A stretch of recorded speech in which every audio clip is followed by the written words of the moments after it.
Yet another challenge is the implementation of programs at the national level. PANCAP is responding to that challenge now by creating rapid responses, an implementation core that could assist countries to rapidly respond to that implementation deficit, drawn from experts, people with the capability to help in these instances. And therefore, I think over the next year or two, one would see an improvement in the implementation. The PANCAP Annual General Meeting is the most important platform where partners meet to review and discuss progress made by the various networking agencies. This is considered a positive element of the partnership's networking role.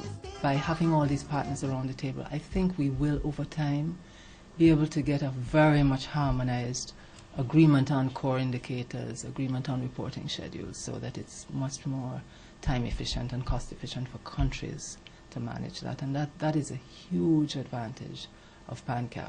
But one of the other very good things about PANCAP is its constant reflection on its function and its services, and getting, we're seeing it constantly being evaluated and getting the feedback from stakeholders, so that you do feel with PANCAP that it's a work in progress. It's not that they had a best practice award a few years ago and they're sitting on their laurels and they're stagnant. I think that's really important. In 2004, PANCAP was designated by UNAIDS a global best practice model for its governance structure. When we started in 2001, we had no script to follow. We had no example to go by. We had to evolve this whole process. And by 2004, when UNAIDS looked at it, they said that you guys have done an excellent job in developing a structure around PANCAP, in developing governance arrangements around PANCAP, in developing a framework for coordination.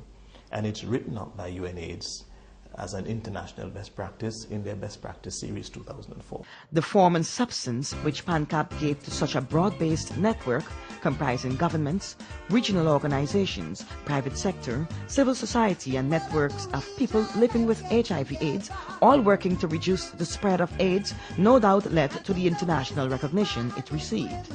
Additionally, PANCAP, through its coordinating unit, has caused HIV and AIDS to become an institutionalized course of study. In this regard, the University of the West Indies has emerged one of the largest beneficiaries of staff support and curriculum development in the area of HIV and AIDS. When PANCAP came on stream in 2001, the University of the West Indies did not have a single course that had an HIV/AIDS content built into it, not one. Today, there are 127 courses across the 3 campuses of the University of West Indies that have HIV and AIDS infused in them. And every year, 2,000 students who graduate from the university have had some kind of immersion in HIV and AIDS. That's 15% of the university population. We think that that is very significant. PANCAP has also seen significant achievement in its prevention strategies at various country levels. For the main part, what we have done in advocacy, policy development, is there to be seen: care, treatment and support, prevention of mother-to-child transmission among youth, capacity building, all strong areas.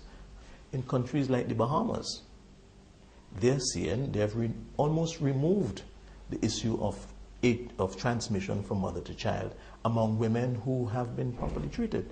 It is the same in Barbados, and we know that once you treat women early and effectively, they can have healthy children.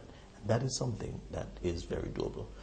As CARICOM member states continue to record progress on the PANCAP's coordinated response to HIV/AIDS, technical and financial support remain critical to sustaining the fight. It's very important going forward that we keep on trying to, and this is where PANCAP can play a major role, get the technical assistance to countries, assisting them to write grants. I mean, the Global Fund is now in its 6th year, so that we now know what the requirements are. They're fine-tuned constantly, but there are technical people now who are very familiar with this.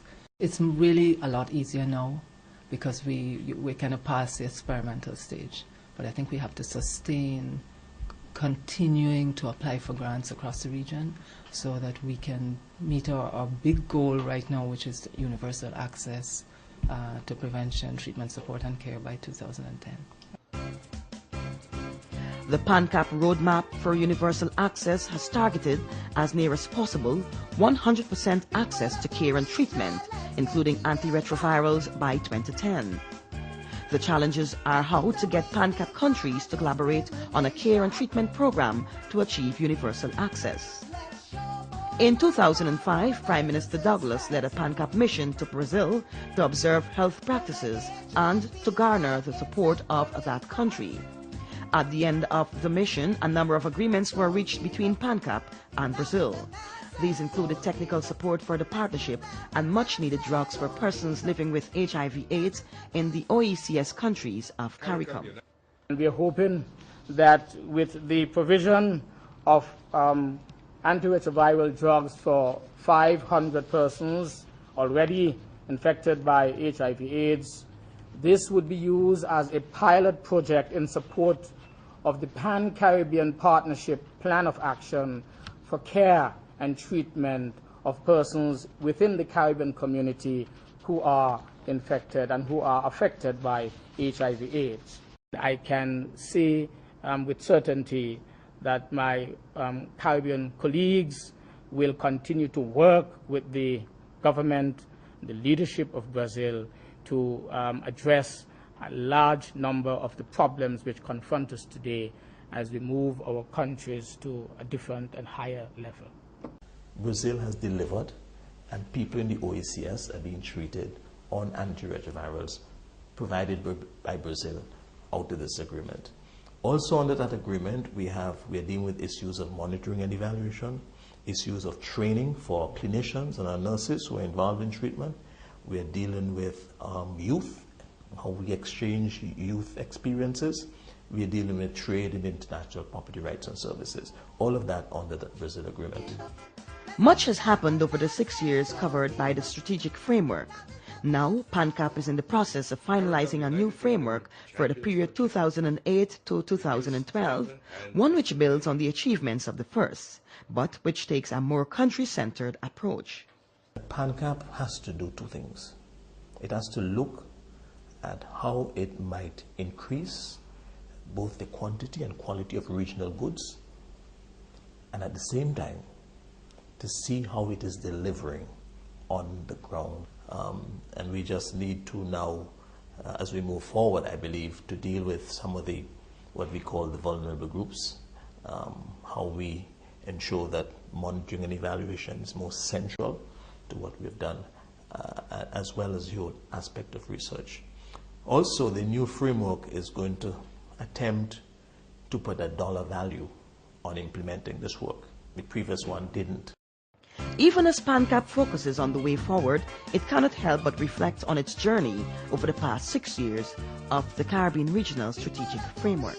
PANCAP must feel a sense of pride that in over the 6 years of its existence, it has grown not only in number, but its coherence has been maintained.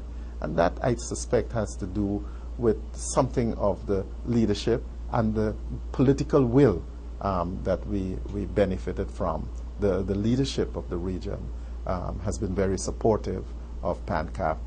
Prime Minister Douglas is perhaps one of our biggest assets, but so too are other prime ministers who have become engaged in the process. I think PANCAP has a critical role to play in bringing together countries, in coordinating regional campaigns at whatever level, but even more important in advocacy. There are a lot of very sensitive issues still around HIV/AIDS. A lot of them are the legal and ethical issues.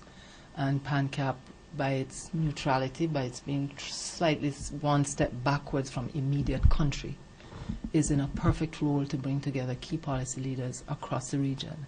And I think that that is really probably their key role going forward. Over 33 million people are now estimated to be living with HIV and AIDS globally. Of this amount, the Caribbean accounts for some 250,000 persons. I do not believe HIV is going anywhere anytime soon. But I do believe, because of all the wonderful breakthroughs we're having scientifically, people are living longer and people are living good quality of lives, and they must be allowed to live. Efforts to stem the tide of HIV/AIDS and its impact on the Caribbean region remain a critical challenge. Nonetheless, the PANCAP partnership is resolute in its mandate to lead a coordinated regional response to the disease. This is reflected in the partnership's vision for its new strategic framework, which aims to substantially reduce the spread and impact of the disease by 2012. Such a vision will be achieved with systems in place to maintain the gains obtained through universal access to HIV prevention, treatment, care, and support.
Tell you my secret, I didn't want anyone to know.